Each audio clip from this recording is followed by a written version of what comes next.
Friends, तुम्हा सर्वांचं पुन्हा एकदा सहर्ष स्वागत. आज आपण इयत्ता 6वी विषय गणित घटक चाचणी क्रमांक 2चा नमुना पेपर पाहणार आहोत. तर पहिला क्वेश्चन बघा, फिल इन द ब्लँक्स आहे. The sum of a certain number and 3, एक निश्चित अशी संख्या आणि 3 यांची बेरीज विचारले तर आपण ती 1+3 या रूपात लिहू शकतो. यानंतर दुसरा प्रश्न आहे, लॉसचा फॉर्म्युला विचारला आहे. Loss is equal to ... minus selling price. तर इथं कॉस्ट प्राईस येणार.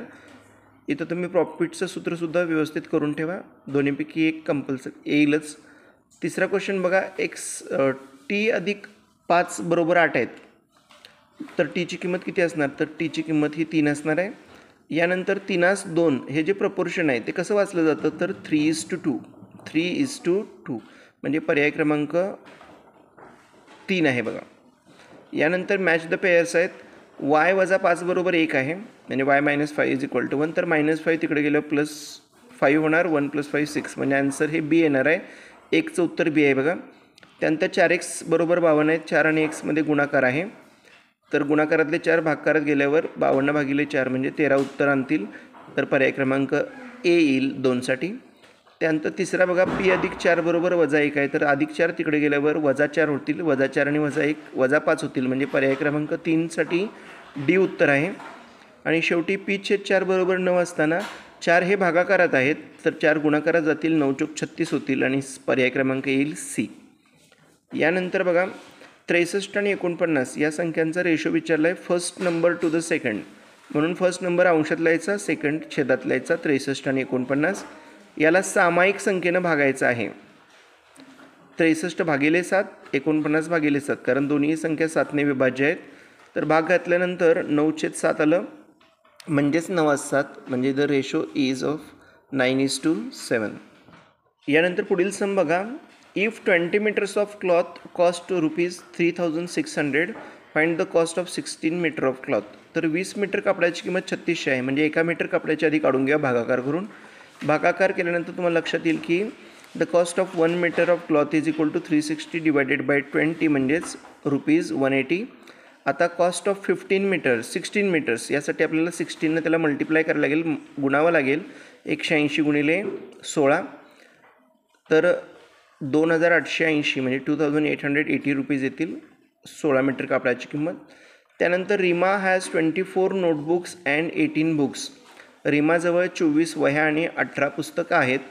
Find the ratio of notebooks to books. तर नोटबुकचा आणि बुक्सचा रेशो विचारला आहे, तर 24 आणि 18 यांचा रेशो विचारला आहे. तर सामायिक संख्या बघा 6ने भाग जातो आहे. 6×24 आणि 6×18, 4×3 हा आपला रेशो येणार आहे. यानंतर पुढचं एक शाब्दिक उदाहरण आणखी आहे. Shabana scored 736 marks out of 800 in her exams. शबानाला 800 पैकी 736 गुण मिळालेत. What was the percentage she scored. त्याला किती टक्के मार्क तिला मिळालेत? तर 800 पैकी 736, तर 100 पैकी x मानूया. क्रॉस मल्टिप्लाय, तिरकस गुणाकार केल्यानंतर तुम्हाला लक्षात येईल की तिला 92% मिळालेत, म्हणजे शबाना स्कोर्ड 92%. यानंतर पुढील प्रश्न आहे बघा, सारणी पूर्ण करायची आहे. कॉस्ट प्राईस 4500 दिले, सेलिंग 5000 आहे, म्हणजे ₹500 इथं प्रॉफिट झालं लक्षात येतं आपल्याला. 1000ची वस्तू 920ला विकले, म्हणजे ते लॉस झालेला आहे ₹80. 4100ची वस्तू 4090ला विकले, म्हणजे इथं ₹20चा लॉस झाला आहे. त्यानंतर दुसरं गणित बघा, find the ratio of the first quantity to the second. पहिल्याचा दुसऱ्याशी असणारा रेशो विचारला आहे. 15 मिनिटं आणि 1 तास, तर दोन्ही पण एकाच रूपात घेऊया. 1 तास म्हणजे 60 मिनिटं आहेत, तर 15/60 असं येणार. 15/60, 15ने दोघांनाही भाग जातो आहे. भाग घालल्यानंतर 1/4 उत्तर येईल, 1:4. त्यानंतर 1 लिटर आणि 250 ml आहे, तर इथं लिटरचं मिलीलिटर करून घ्यायचं. 1000 मिली आणि 250 मिली. 1000 / 250, प्रत्येकाला 250ने भाग जातो. भाग गेल्यानंतर 4/1 असं उत्तर येईल तुमचं. यानंतर आणखी एक शाब्दिक प्रश्न आहे. Ramrao bought a cupboard for ₹4,500 and sold it for $4,950. 4500ला कपाट घेतलं, 4950ला विकलं. त्यानंतर शामरावने विकत घेतलं सिविंग मशीन 3500ला आणि ते 3920ला विकलं. Whose transaction was more profitable. तर कोणाला फायदा जास्त झाला ते विचारले, तर आपण प्रत्येकाचा प्रॉफिट काढून घेऊया.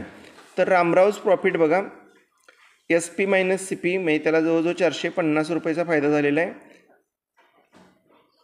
टक्केवारीत जर काढलं तर 100ला एक्स म्हणूया, 4500ची वस्तू होती, 450ला विकली, म्हणजे त्याला जवळजवळ 10% फायदा झालेला आहे. आणि दुसरा जो शामराव आहे त्याचा जर आपण सेलिंग प्राईस कॉस्ट प्राईसचा विचार केला तर 3920मधून 3500 म्हणजे 420.